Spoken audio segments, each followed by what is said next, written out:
Iniwanan muna namin yung Tagaytay kasi pangalawang balik na namin to dito eh. Ay, pangatlo ko tapos doon sa Tagaytay, pangalawang ano na rin kasi nung nakaraang araw doon sila yung tumulong sa amin doon. Kasi walang pasok dito, doon sila kasi OP naman doon kahit anong araw may pasok naman doon. Kaya doon sila gumawa yung nakaraang video ko na tinulungan nila kami.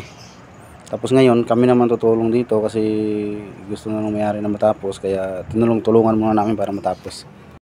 Mga idol, update lang ulit tayo dito sa Laguna namin nire-repaint. Siguro naguguluhan kayo kasi nandito na naman kami sa Laguna.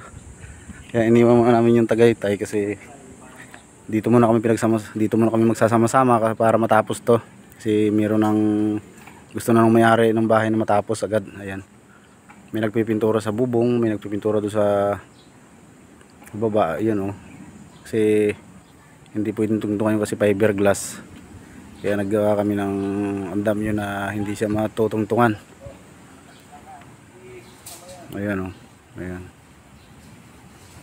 Buwis buhay ang pagpipintura. Buong labas lang naman pinapinturahan namin dito. Ayan oh, halos patapos na to. Yung grahe na lang. Tapos yung dalawang kasama nasa likod. Tingnan natin. Ayan o, ayan, ayan. Halos patapos na to. Yung ceiling na lang dito sa taas, ceiling eaves. Tingnan natin yung kasama ko dito sa likod. Ayan, yun na lang yung kisame na yun o. Yun na lang yung aming gagawin. At saka yung mga cutting yan. Ayan. Light gray lang yung ceiling eaves ito. Ayan, light gray lang yung ceiling. Ayan. Ito yung isa kasama, yung isa nandun sa canopy sa taas. Ayan. Ito mga idol, ano to, fiberglass,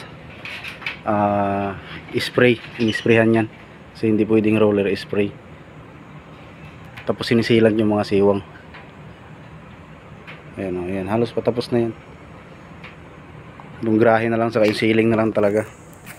Ayan yung ceiling na yan oh, hindi pa oh. Ayan kung makikita nyo, hindi pa yan. Pa-eskwala pa yan.